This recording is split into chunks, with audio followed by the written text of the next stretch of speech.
नमस्कार साथियों, स्वागत है आप सभी का एकलव्य पीसीएस में। साथियों, मेरे चैनल पर बहुत सारे लोग वीपीओ की तैयारी कर रहे हैं। तो आज के इस वीडियो में जो हम बात करेंगे वो हम करेंगे कि 8वें वेतन आयोग में आपका न्यूनतम वेतन कितना होगा वीपीओ का।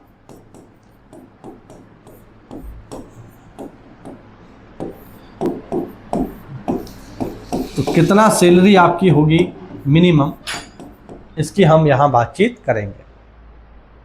ठीक है, ये वीडियो थोड़ा सा मोटिवेशन के लिए है। देखो, पढ़ाई की तो बातें हम करते ही हैं, हम प्रॉपर वीडियो बनाते हैं, कोई दिक्कत वाली बात नहीं है। लेकिन ये वीडियोस भी जो है काफ़ी हेल्प करते हैं, क्योंकि इनसे मोटिवेशन मिलता है विद्यार्थी को कि हमें क्या पढ़ना चाहिए, कितना पढ़ना चाहिए, तैयारी में थोड़ा जोर आ जाता है। इसलिए मैं इस तरीके के वीडियो भी आप लोगों के लिए लाता हूँ कि थोड़ा सा आपका पढ़ाई में मन अच्छे से लगे। देखो, अभी के अगर मैं वेतन की बात करूं कि अभी जो लोग ज्वाइन करेंगे ना, अभी एक आध दिन में कुछ लोग ज्वाइन करेंगे हमारे यहाँ पे, तो उनका जो वेतन आएगा, जो लोग नए ज्वाइन करेंगे उनकी जो स्टार्टिंग सैलरी होगी, अभी जो वेतन वो लोग पाएंगे उनका जो वेतन होगा वो होगा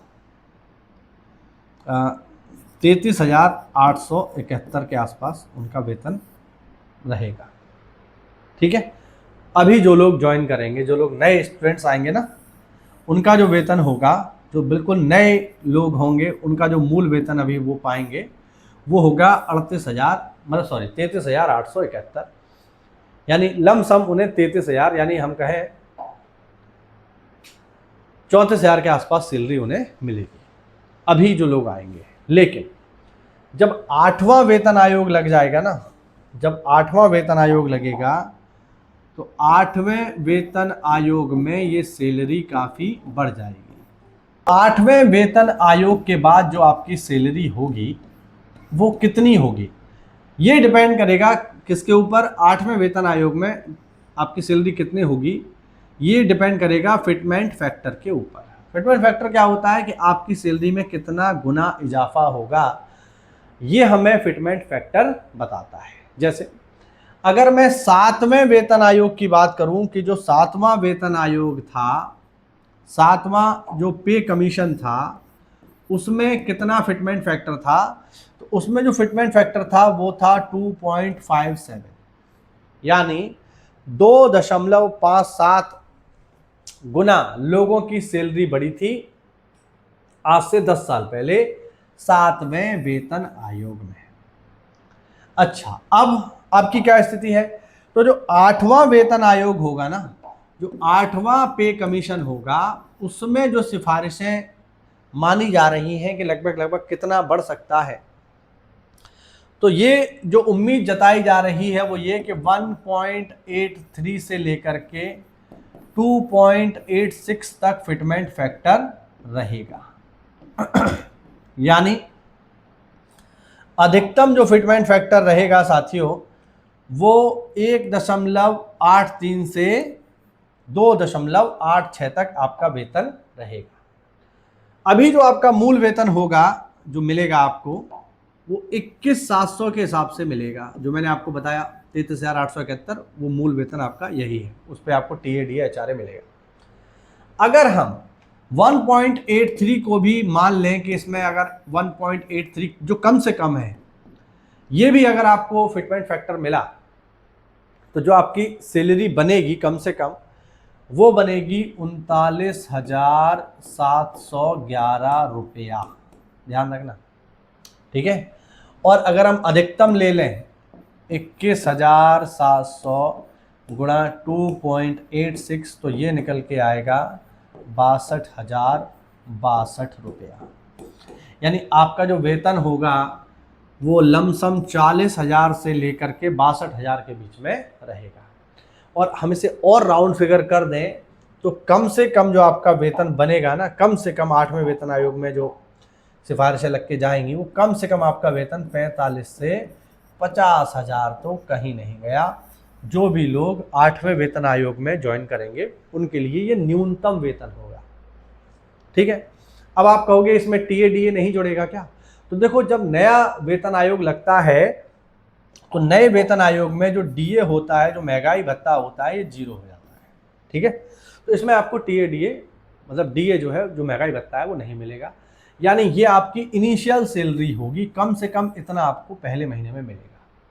अब इसमें क्या होगा, इस पर हर साल इंक्रीमेंट लगेगा, फिर धीरे धीरे महंगाई भत्ता भी जुड़ेगा, तो बहुत सारी चीज़ें समय के साथ होती चली जाएंगी।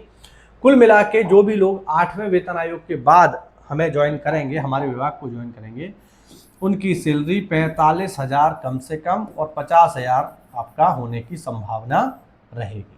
और मैं समझता हूँ ये सैलरी अगर आप अपने होम डिस्ट्रिक्ट में हो, वैसे बहुत ज़्यादा तो नहीं है क्योंकि इससे भी ज़्यादा लोग सैलरी ले रहे हैं, लेकिन अगर आप अपने गृह जनपद में हो, आप अपने घर में हो, तो घर में रह करके ये सैलरी बुरी नहीं है।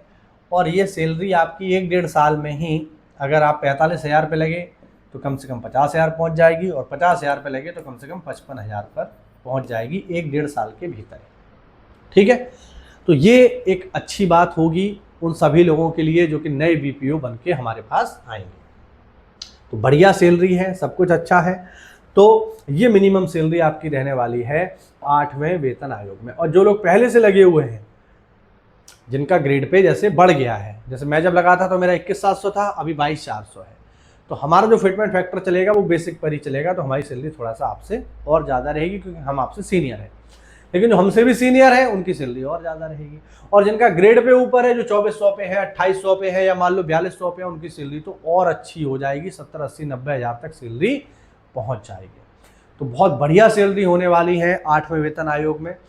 और आप सभी लोगों का स्वागत है, आप सभी आइए, इस विभाग को ज्वाइन करिए। और सरकारी नौकरी में सबसे जो अच्छी बात है वो है आपका सुरक्षा। भगवान ना करे अगर आपको कल कुछ हो गया तो आपके परिवार को कोई दिक्कत नहीं आएगी। व्यक्ति तो वापस नहीं आता है, लेकिन जो आर्थिक समस्याएं होती हैं वो आपको परेशान नहीं करेंगी, क्योंकि आपके बाद आपके बेटे को, बेटी को, आपकी पत्नी को, आपके भाई को, किसी बहन को नौकरी मिल जाती है। तो ये सबसे बढ़िया चीज़ रहती है जिसके माध्यम से आप अपने परिवार का भरण पोषण बहुत अच्छे से कर सकते हो। ठीक है, तो ये छोटी सी जानकारी थी, मुझे लगा आप लोगों से साझा करनी चाहिए, इससे आपको थोड़ा सा मोटिवेशन मिलेगा। और बीपीओ की तैयारी आप हमारे साथ कर ही रहे हैं। अभी मैं पैट की क्लासेस ले रहा हूँ। पैट की क्लासेस जैसे ही समाप्त हो जाएंगी हमारी पेपर के बाद, हम बीपीओ की क्लासेस रेगुलर कर देंगे। बीपीओ के करीब 13-14 वीडियोस मैं ऑलरेडी ले चुका हूँ पंचायती राज के, जाकर के उनको देखो, अच्छे से मेहनत करो, पढ़ाई करो। और बीपीओ के लिए आपको इधर उधर भटकने की आवश्यकता नहीं है। ठीक है, हम खुद इस पद पर हैं तो आपको भी बीपीओ बना करके ही छोड़ेंगे। बस हमें आप अच्छे से फॉलो करो। और मेरे से जुड़ने के लिए, मुझसे बात करने के लिए मेरा टेलीग्राम चैनल जरूर ज्वाइन कर लो। मिलते हैं अगली क्लास में, तब तक के लिए जय हिंद, जय भारत, वंदे मातरम।